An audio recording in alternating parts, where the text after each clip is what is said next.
Now, with that being said, we're jumping into our lead story of the day with Peter Doocy questioning Karine Jean-Pierre about this rising inflation and basically how President Joe Biden just blaming anybody and everybody rather than the administration themselves. Let's see what Karine has to say about all this.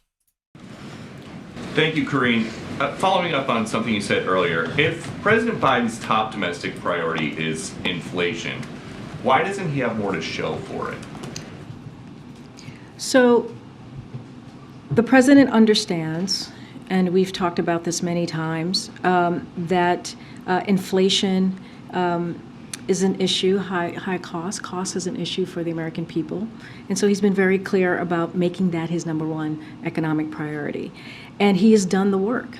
And he's done the work with congressional Democrats. When you think about the Inflation Reduction Act, which is going to lower the cost for our seniors, millions and millions of seniors across the country. When you think about that $2,000 cap on their own Medicare prescription, when you think about the thousands of dollars that our seniors pay a month, now that's going to be $2,000 a year. That is the work that congressional Democrats and congressional Democrats and the president has done. Republicans did not vote for that at all. And what Republicans want to do is that they want to repeal that very historic piece of legislation that is also going to lower energy costs, that is also going to help fight climate change. They want to get rid of it. So there is a contrast that we are going to make, which is how Republicans are actually going to make things worse, and Democrats want to do the opposite. And Time out. Republicans are going to make things worse? I don't think so, lady. And I would like to point out some of those things that she mentioned about lowering cost for senior citizens. That is a good thing. But there's 330 roughly million people living in the United States. They're all dealing with rising energy cost, rising gas prices, rising grocery bills. Like every sector of basically the economy has risen, which is why you have inflation at 8.2%. The CPI went up, and she's going to spin it and blame the Republicans for all this when they have all three branches of government. You can't make this up. And if you notice, she's hyper focusing on a small subset of people, and it is good of what those people are getting, meaning the senior citizens. But what about everybody else? You haven't done anything, but it's his number one priority, you guys, in the economy. Number one, and he can't even fix that. Make things a little easier. I just talked about the hearing aids, which is going to help 30 million Americans across the country. But who exactly thinks the president is doing a good job on inflation? Because we've got a new poll that finds he receives his lowest job ratings on inflation, net negative 38 points. We understand that there are challenges that are in front of us here in this country. That is why the president has taken action to lower costs. Think about gas prices. You think about healthcare premiums. You think about Medicare, again, beating special interests so that we can lower costs, so Medicare can actually be able to lower costs for senior citizens. When you think about all of these steps that he has taken to make sure that that is happening, She only listed a couple of things. I mean, and again, she's hyper-focusing on some certain subgroup of the population rather than the population of the whole that is dealing with this inflation.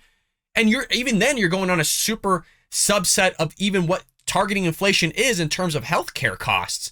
So you're not even talking about what everybody else is predominantly dealing with. So you're even getting more hyper subset in terms of a demographic of which the population you're talking about. But hey, you know what? She's going to go on and complain to Republicans. Everything's Republicans' fault, Putin's fault, China's fault, Taiwan's fault, Ukraine's fault. Hell, the ghost out there out in the ether's fault. You can blame it on everybody and everybody. Republicans in Congress refuse. They refuse to be partners with us on this. They refuse to help us. You think about the American Rescue Plan that has helped create an economy that is indeed resilient, that created jobs. They refuse to help. They refuse to help. You have all three branches of government. You don't need our help.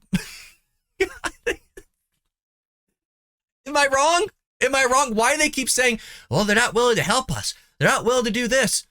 You have control, again, of all three branches. You don't need our help. You just can't get it done because you guys can't figure it out but it's your number one issue. You're gonna make this your top priority, which, by the way, I think like Joe Biden is going on vacation again soon, but he's gonna do everything he can right now to help the Democrats win in the midterms. He's gonna travel around the country, spend taxpayer dollars, eat chocolate chip ice cream, and not worry about the economy, not worry about inflation, not worry about CPI, not worry about immigration, not worry about China, Taiwan, not worry about Russia, Ukraine. They're just gonna blame Republicans for everything because the midterms are coming up. Have the president's economic advisors told him that the general consensus now is that the American Rescue Plan has contributed to inflation? Look, Secretary Yellen, who is incredibly well respected, as you know, in the economic space, has spoken to this. So I will leave her words speak to that, to the statement that you just made. Here's the thing. What the president has done, the issues that he has worked on, when you think about Medicare, we think about health care, you think about energy costs, you think about Inflation Reduction Act, you think about the CHIPS Act, they are popular. They are popular with the American people. They understand. The American people understand what these pieces of legislation that we have worked so hard to get across the line, that are now law, is going to change the lives of American people. Now, is there work to be done? There's always more work to be done, but we are taking the steps to do that. Again, congressional Republicans, they are doing nothing, absolutely nothing. They want to repeal, they want to take away the advances that we have made. Go ahead, Kelly. Wow, she moved on real quick to somebody else there, because Peter Doocy was locked and loaded to just raise the fact that the Inflation Reduction Act isn't going to reduce inflation at all. You're struggling with your own party members to get it passed. You didn't even need Republicans for it, but you're going to blame Republicans for anything and everything. You're hyper-focused on these hearing aids and lowering insurance costs or healthcare costs for senior citizens, which is a good thing, but we're talking about another 300 million people that are dealing with inflation, rising energy costs, but you're going to talk about how you knock that down, but yet you're going to blame Putin for rising costs, even though 40% of gas prices increased before Putin ever invaded Ukraine, but you don't want to talk about that.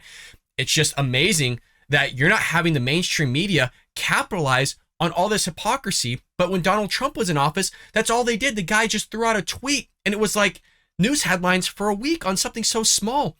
I mean, literally, he blew up the airwaves because his hand was shaking drinking a glass of water. But you have Joe Biden hitting golf ball backwards, walking up the stairs, falling multiple times, getting lost all the time, rambling, spinning stories of which aren't even true about his own life, fighting with a teleprompter week in and week out. You got this lady chauffeuring a bunch of lies as well week in and week out. I mean, everybody in that room could have a field day with her in terms of the hypocrisy of what's taking place. And they're going to have the cojones to say that Republicans are going to make it worse if they are elected.